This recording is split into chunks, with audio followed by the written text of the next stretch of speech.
Who are we? Let's figure it out. And as we're doing it, somehow we will inspire more and more and more. It will be totally antiviral. We've already seen that. We are living in a city where this is happening now.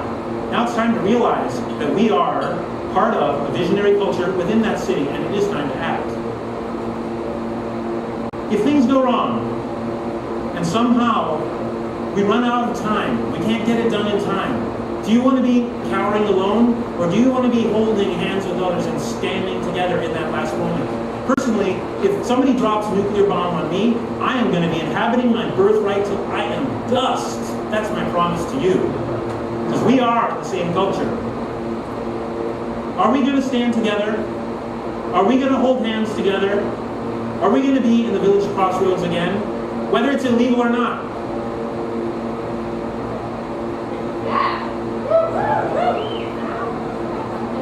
Are we going to build, like this is the thing, the difference between partnership culture, where the womb space is present, versus the city of the grid in which everything stands as an independent phallic-like object. All these benches are missing. You need something to do? Let's build a bench made out of totally non-toxic material like cotton. Put it in your front yard.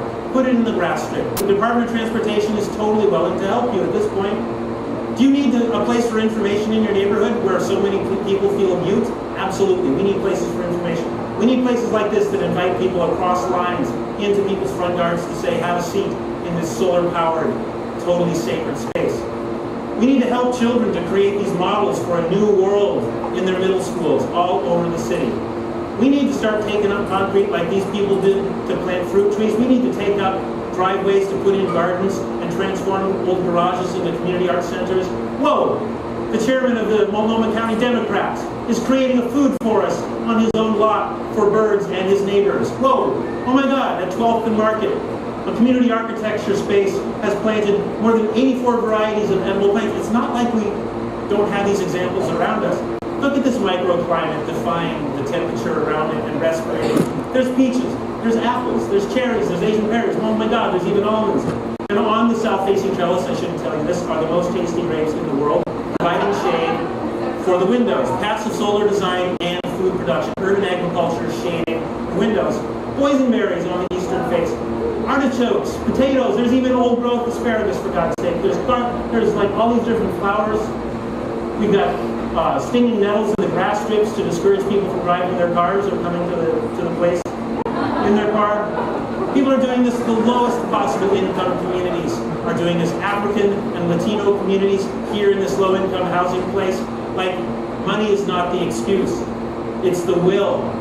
We've got all sorts of solutions going on for like very small footprint housing that is super ecological with gardens and gathering places to share. These examples are happening all around this 3-building center. Not just a building, it's like the great shell of a snail. And the snail is the community where people come from within walking distance to go to work.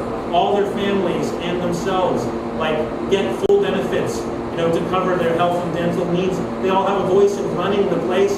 The building is made out of what other people would call trash. It totally respirates around the perimeter, deals with all its on-site stormwater. It's made out of what other people would call garbage. The light comes streaming into the space, fills it with the energy of the sun, where you can find things to give new life. Has some of the most spectacular, absolutely incredible, perfectly wonderful features about it, such as this great pod gathering space. Unbelievable. And this is a celebration of the 4 seasons of the Tree of Life as you look up. This is happening in cities all over the place now. This is a small town on the Oregon coast that is doing this to its whole body.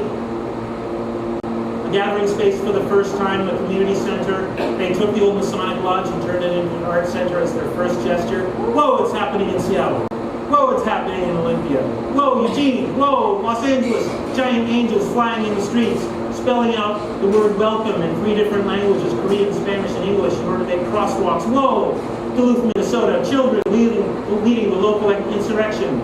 Minneapolis. Tucson. Canadians. And then we've got Starhawk getting ready to create the movie of the 5th sacred thing, in which San Francisco is envisioned in this transformative state. We're not driving anymore. The streets are becoming available for gardens and gathering spaces. The sides of buildings are featuring kiwis and grapes. The rooftops are gardens and all sorts of food production, building. And roadways are filled with marketplaces again. So we need to be working on all levels: creative expression, storytelling, movies, on the ground, everything. It's what we're doing now. This is the most incredible thing I've ever worked on, and I wanted to tell you about it to inspire you to not just think about creating stuff. Working with Nala Walla, the body ecologist that's going to be there at the Village Building Convergence this year on the first Sunday, let's see, the 7th. She's going to be doing a great spontaneous body ecology. Definitely check this out. Working with Nala back in Massachusetts, we built this thing in 5 or 6 days, completely reinventing the idea of making habitat, to dance and listen and talk and touch each other and stretch as we created this thing, to move slowly through the forest and intentionally pick up a branch and convey it back together as friends, to be building our relational economy or network and not just stuff.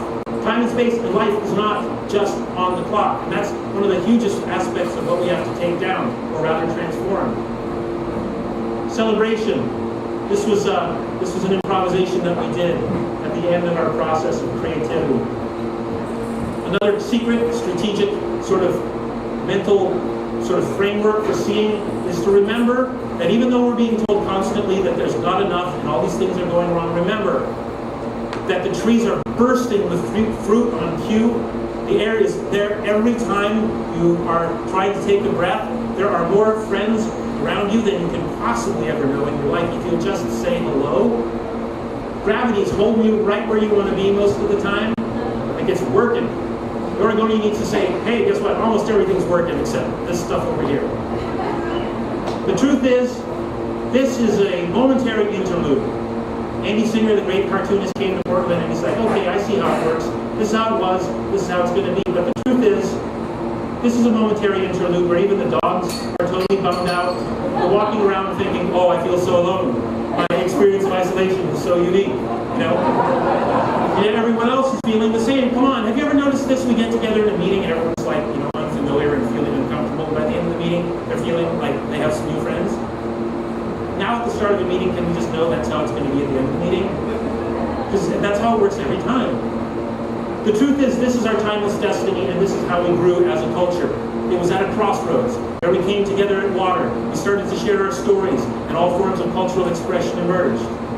This will pass, and this will be reasserted. And what we do entirely depends on us. It doesn't need to be painted. It doesn't need to have this or that. It needs to be yours. Whose destiny is this?